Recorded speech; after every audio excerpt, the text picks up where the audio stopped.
Here's an interview from one of our past shows on Rock and Metal Revival. If you're interested in hearing full shows, go to our Facebook page and check out our list of affiliates for times and places where you can hear Rock and Metal Revival. That's brand new music. It's called The Isle of Misanthrope from the latest album from Dennis DeYoung. That album's called 26 East Volume 2, and we're honored today to have with us on the show Dennis DeYoung. Welcome to Rock and Metal Revival, Dennis.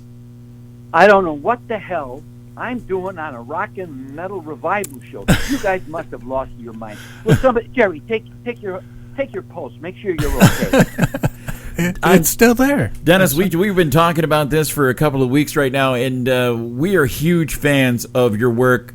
I can remember back in the day going to see Styx, and I saw you a couple of years ago out on the road with Night Ranger, and I have to be, I know Jerry told you earlier, I love this album. You did a fantastic job with this one. Well, thank you. I really appreciate that, and if you run into Jack Blades, tell him to stop rummaging through my dressing room.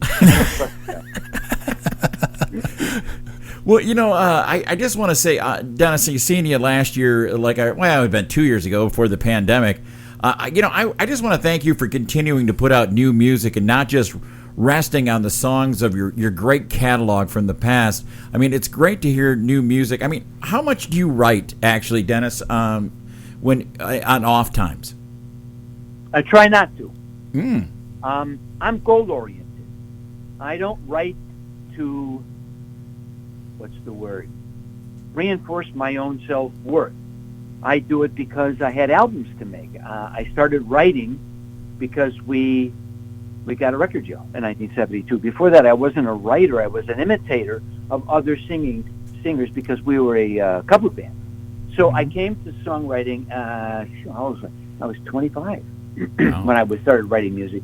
So I don't write. Now, my buddy Jim Peterick, who worked on this record with me and wrote 8 songs of the 22 that are on Volume 1 and Volume 2. We wrote those together. He is a constant writer. I don't. If you say, Dennis, you have to write 10 songs for this bar mitzvah, then I write those 10 songs.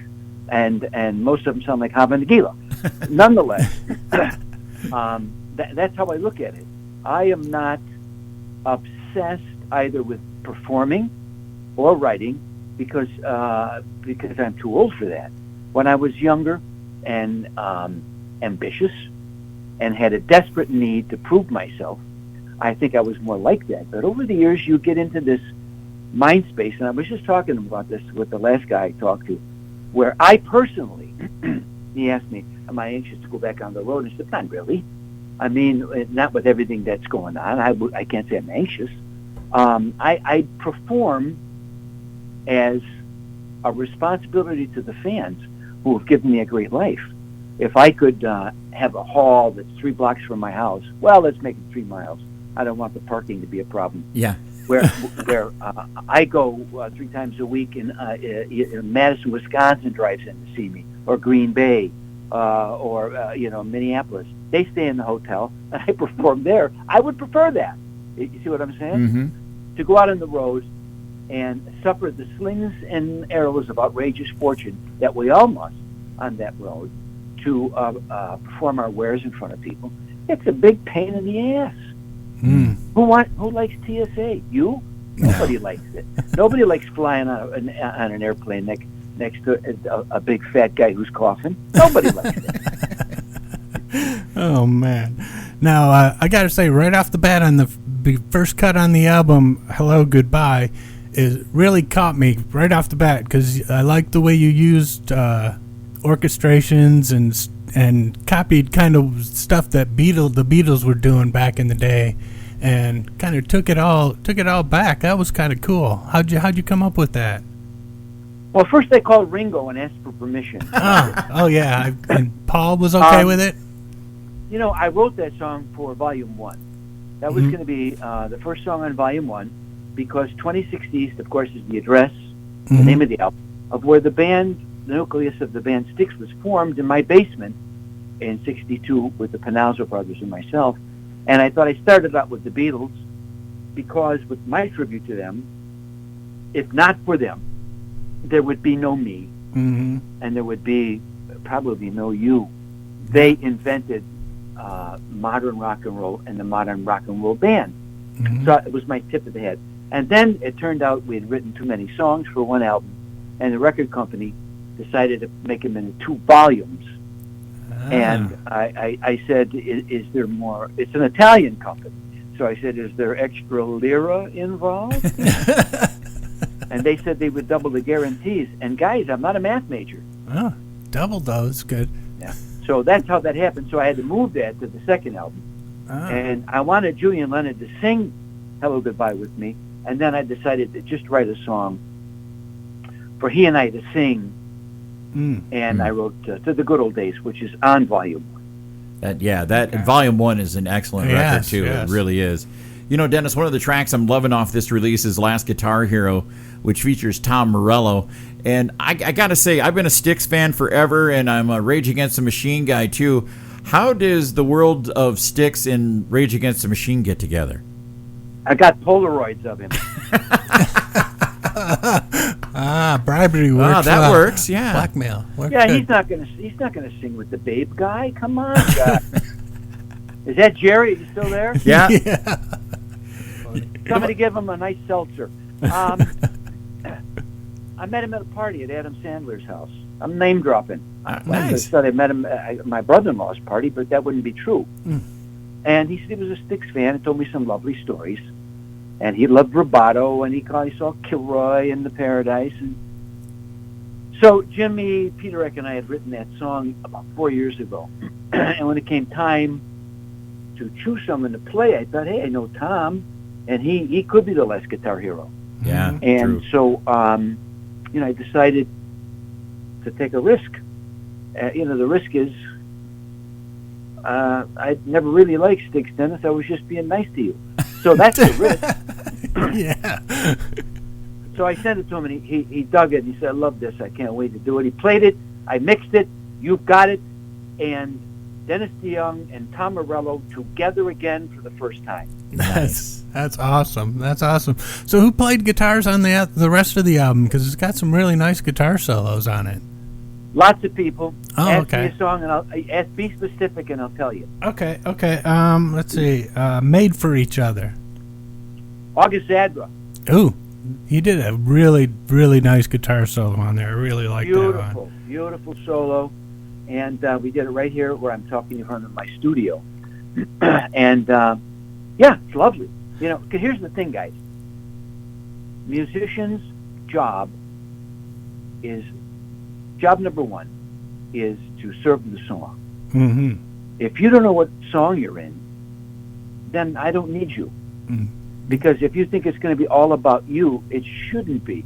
It's all about you in context with whatever the song is. That's how you do things correctly. Mm-hmm. I mean, how many guys, you guys are into the heavy metal, into rock, and the this and the that. Good for you. Mm-hmm. But how many times have you listen to a record and say, isn't that the same solo he played in the last one? Isn't that the same solo he played in the next one? Mm-hmm. Let's face it, we've been kicking around this rock and roll thing for, 75, 80 years, and those 3 chords, you know what I mean? Mm-hmm. People have had their say on them. So the important thing is follow the song. August followed the song. Cool. Yep. Well, Dennis, like I said earlier, I have been a fan for a long time of Styx, and like I said, I got to see you a couple of years ago at Night Ranger, and you've been just an unbelievable performer every time I've seen you out on stage. With the pandemic and everything going on, Dennis, do you miss the stage at all, or is that something like, I know you said, earlier you'd rather have everybody come to see you, but do you miss being out there in front of the fans? Honestly, no. And now all my fans would go, I hate this guy. Who does he think he is? And I mean it this way. This is about me now, not about the fans. I love it when the fans, I go, lady, when you're with me, and they all scream. Why wouldn't I like that? I do like it.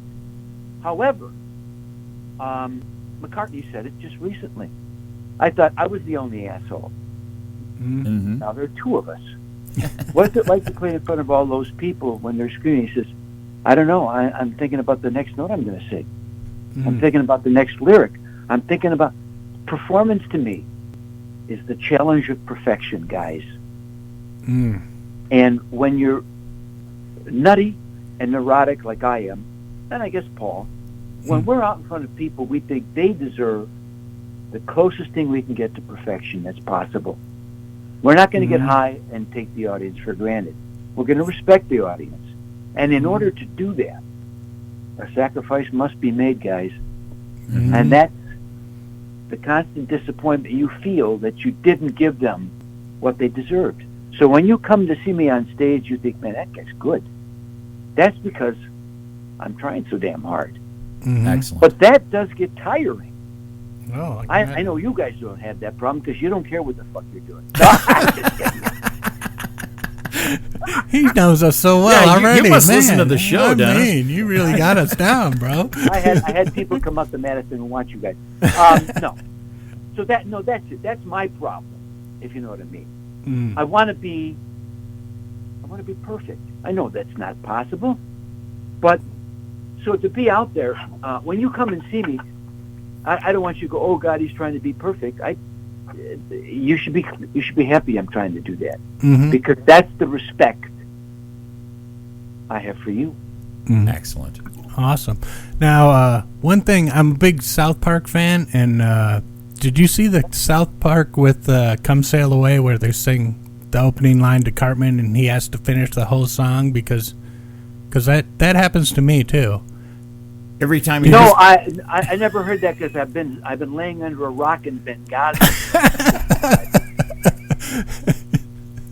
I just want to know, what did you think of that? Did you get a kick out of that or what? Well, Matt Stone called me up and asked me if they could do it. Yeah. That's awesome. Yeah, they can't just do that. They have to have my approval. So they said they were huge Styx fans, and Matt told me he had a radio show when he was in high school called the Paradise Theater Hour.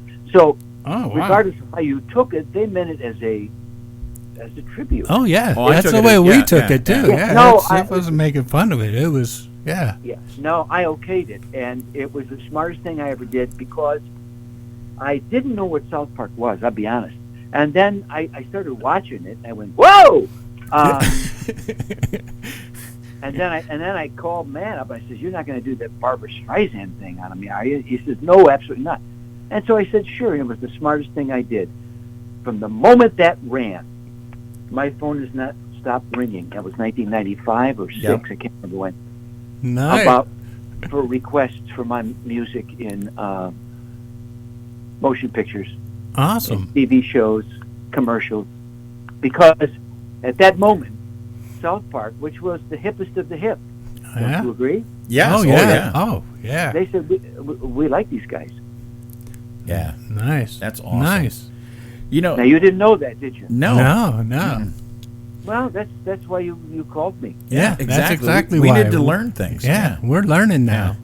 Hey, Dennis, over the years, you've written so many great songs, and I know this is like asking someone who their favorite child is, but is there one song throughout your career, it might not even have been one of the big hits, that you're the most proud of?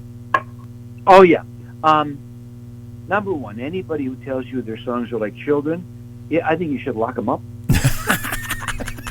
We hear that all the time. You tell them that Dennis DeYoung said you guys should be in prison.